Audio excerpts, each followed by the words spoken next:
Chavos, tengan ustedes muy buenos días. Este es el primer video que vamos a utilizar para tener ciertos elementos de referencia para el inicio del curso. Y solo quiero remarcar, esto es en algo que viene previo a los apuntes que ustedes van a consultar, que el año de 1857, concretamente el 5 de febrero, se dio fin, culminó la reunión del Congreso mexicano para restablecer una constitución y dio como base a la promulgación de la Constitución Política de la República Mexicana, como se le llamó en aquel entonces. Es importante por el hecho de que se convierte en la primera constitución de corte eminentemente liberal y que por supuesto va a marcar el camino a seguir hacia el futuro. Pero sí es importante dejar muy claro que hay ciertas cosas que se están marcando de las diferencias que van a tener entre los liberales y los conservadores. Y como ustedes saben, una de las bases fundamentales del movimiento conservador es la preservación de la religión. Todas las constituciones que habían aparecido en México previamente, desde el año de 1814, pasando por la de 1824, etcétera, incluso hasta la que se va a intentar promulgar, que nunca funcionó en la realidad práctica por parte de José María Morelos y Pavón y sus sentimientos de la nación, todo lo que ustedes digan y manden. Todas esas constituciones, sin excepción, marcaban que era obligatoria la religión católica cristiana apostólica romana, sin tolerancia a ninguna otra. La Constitución de 1857 va a marcar la gran diferencia de lo que se va a dejar venir hacia el futuro y que, por supuesto, marca el camino hacia nuestros días. Durante los 150 años posteriores va a tener influencia. En aquella época se hacía referencia justamente a que el 5 de febrero era ya una fecha gloriosa en México, pero de índole diferente a la actual, porque en aquella época era religiosa, ya que se recordaba el martirio y la muerte de San Felipe de Jesús, protomártir mexicano, acaecida en Japón ese día del año de 1597. Y propiamente se convierte en un símbolo nacional de tener que hablar de San Felipe de Jesús y su fiesta más importante, que es el 5 de febrero. Por supuesto que a los liberales más radicales, a los que están en contra de la iglesia, esto les enerva, les molesta, les enoja. Todas las fechas religiosas ellos quisieran que se borraran y desaparecieran. Y a final de cuentas esto va a influir mucho porque esta primera constitución no es de a gratis que se decida promulgarla justamente ese 5 de febrero, porque es la fiesta del primer santo mexicano y era una fiesta tan importante como la Semana Santa o la celebración del 12 de diciembre en el caso de la Virgen de Guadalupe, o el 25 de diciembre para la Navidad en el caso del nacimiento del Niño Jesús. Así de importante era. Por eso el hecho de que se promulguen elementos nacionales justamente en estas épocas tiene una doble intención. Una, remarcar que la iglesia no es la que manda, y dos, esas fechas son apropiadas directamente por el Estado y se convierten en fiestas cívicas. Y esto ténganlo muy presente porque va a marcar el pensamiento de los liberales que vengan ya para principios del siglo XX. Dentro de los que firman esta constitución tenemos a gente conocida como Valentín Gómez Farías, Francisco Zarco, Guillermo Prieto, Ignacio Mariscal, Ponciano Arriaga, Ignacio Luis Vallarta, Ignacio Ramírez el Nigromante e incluso también Santos Degollado, que van a ser fundamentales en la historia del liberalismo mexicano. Lo curioso es que es muy importante, pero no la van a firmar personajes ni como Melchor Ocampo, ni Sebastián Loret Tejada, ni José María Iglesias, y tampoco Benito Juárez. ¿Por qué no la firman ellos? Porque ellos tienen otros cargos, tienen otros puestos y a ellos no les corresponde elaborar la Constitución directamente. Para los liberales, la salvación de México en aquel contexto radicaba en el apego estricto a la Constitución del 57 y en el ejercicio de lo que ellos entendían como democracia, y ese es el punto culminante de lo que yo quiero que entiendan ahorita.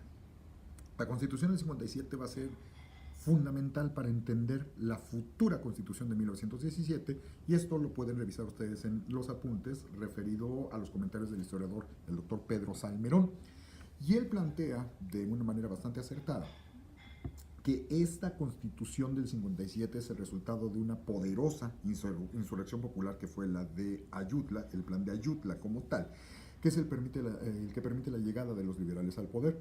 Es parte de un proceso revolucionario un tanto complejo que se inició con el propio plan de Ayala y que culminó con el fusilamiento de Maximiliano de Habsburgo para el año de 1867. Y todo esto va a sentar la base de los entiéndanse, 5 dogmas jurídicos para el gobierno del país, que van a ser, a saber, república, democracia, representatividad de la democracia, que va a ser una república popular y va a ser una república federal.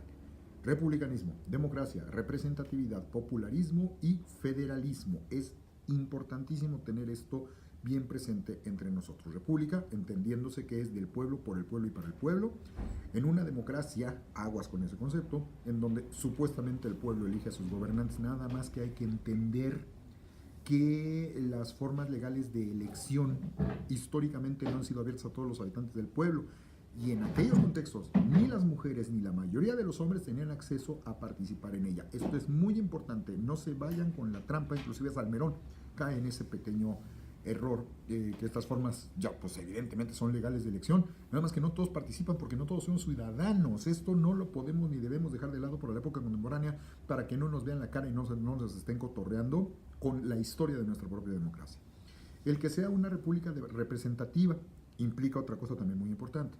La elección de los gobernantes, los representantes de la soberanía popular, era indirecta y limitada a varones de cierta edad y cierta posición económica y social. No todos los hombres tampoco votaban, las mujeres no votaban ninguna, ni tenían derecho a ser votadas. Eso no lo digo yo, eso pasaba históricamente y todavía hasta bien entrado del siglo XX. Había una sola cámara en aquella época, no había dos, solo existía la Cámara de Diputados, cuyos integrantes desempeñaban el cargo por 2 años. Se hablaba también de esta República Popular, que se supone que se basa en la soberanía del pueblo, nada más que ya vemos que no se entiende exactamente igual el concepto de pueblo ahorita que en aquella época. Y es una república federal por la forma de la organización territorial, una serie de estados que se confederan y que quedan bajo el reconocimiento de una institución central cuya sede va a ser el Distrito Federal. Por eso se le llamó así durante muchísimo tiempo. Hay que tener bien presente que el concepto de democracia, como ellos lo entendían, no es igual a la que entendemos nosotros actualmente. En aquel contexto, todos los ciudadanos, pero ya entendemos que son los varones, podían votar y ser votados y los funcionarios públicos podían percibir un sueldo por desempeñar un cargo público. Eso es muy importante porque genera la base legal para la burocracia pagada. ¿Por qué? Porque antes no se les pagaba y obviamente ellos tenían que obtener los recursos, sus ganancias, como Dios les diera a entender, que sienta las bases de mucho de lo que nosotros vivimos y padecemos en época contemporánea. Desapareció para aquella constitución el cargo de vicepresidente y en un inicio se marcó que a falta del presidente de la República, el que debía de tomar temporalmente su lugar debía ser el presidente de la Suprema Corte de Justicia, y esto sobreentendemos que le va a abrir la puerta a gente como el propio Benito Juárez. Cada diputado debía representar un mínimo de 40,000 habitantes, debía de tener por lo menos 25 años de edad. El método de elección era indirecto en primer grado. ¿Por qué? Porque los ciudadanos votaban por un elector, quien a su vez era el único en tener derecho a elegir diputado, presidente de la República y presidente de la Suprema Corte de Justicia. El país estaba dividido en distintos sectores con 40,000 habitantes cada uno. Cada ayuntamiento dividía sus municipios en secciones de 500 habitantes cada una, donde se votaba para escoger electores. Una persona por ayuntamiento empadronaba a sus 500 habitantes de sección y debía entregarle su boleta electoral 3 días antes de cada elección. Entenderán el problema para la distribución de las actas previas al momento de la elección, cuando además no todos sabían hacerlo. El problema es que cuando recibían su acta debían firmarla. Esto ya nos mató al 80% de la población que está en posibilidades de ejercer el voto. ¿Por qué? Porque el 80% no sabía ni leer ni escribir. Entonces, si sabían escribir, firmaban su acta, si no, pues se amolaron. La lista de empadronados debía pegarse en un sitio público 8 días antes de las elecciones para que se aclararan las cosas antes de sufragar. Pero la gente no tenía esta conciencia de participación ciudadana como nosotros lo entendemos en época contemporánea. Ahora, no todo el mundo podía votar. Había gente que expresamente tenía prohibido ejercer el voto. Y estos eran los vagos, los ebrios y la llamada gente de mala fama y o quienes hubieran perdido la nacionalidad. Nada más que quien determina que una persona tiene mala fama, ahí ya vuelven a ejercerse los problemas, ¿no? Las elecciones se determinaba que debían ser en domingo entre las 9 y las 2 de 9 de la mañana y 2 de la tarde. El ayuntamiento escogía un vecino de buen nombre que formaba la mesa electoral con otros 5 vecinos, teniendo un presidente, 2 secretarios y 2 escrutadores. ¿Cómo los escogían? Eran los que llegaban más temprano. Así, literalmente. Por eso era tan importante aperrar, literal, el lugar llegando más temprano que los demás. La mayoría de la población sabemos que no va a estar en esas circunstancias. Los que llegaban más temprano avalaban de buena fe, nuevamente, si se podían o no aceptar los votos de los participantes. Imagínate depender del vecino, del amigo, del compadre, del tío, del primo, al que le caes gordo. Entonces allí ya encontramos una traba más a ese concepto de participación democrática de la Constitución de 1857. Era legal, eso sí no lo podemos dejar de lado en lo absoluto. En caso de que hubiera algún empate, literalmente era volado, ¿sí? Se decidía por azar. Los electores resultantes se reunían entonces en una junta electoral de distrito avalados por el acta de su ayuntamiento. Si no estás registrado no puedes participar. Durante 3 días se elegían diputados, presidente y presidente de la Suprema Corte de Justicia. Si no existía una mayoría absoluta, entonces había una segunda vuelta. Los principales artículos reformistas en aquel entonces fueron el artículo 3 sobre la libertad de la enseñanza, el artículo 5 sobre la supresión de los votos religiosos, el artículo 7 sobre la libertad de imprenta sin restricciones. Esto es un valor fundamentalísimo para todos los liberales. El artículo 13, la llamada Ley Juárez, sobre las limitaciones al fuero eclesiástico y militar. Esto es lo que está terminando con los resabios, con lo que queda de los momentos legales que heredaron el sistema del lado monarquista después de la independencia como tal. Y el artículo 27, la llamada Ley Lerdo, que es propiamente la ley de desamortización de las fincas rústicas y urbanas de las corporaciones civiles y religiosas de México.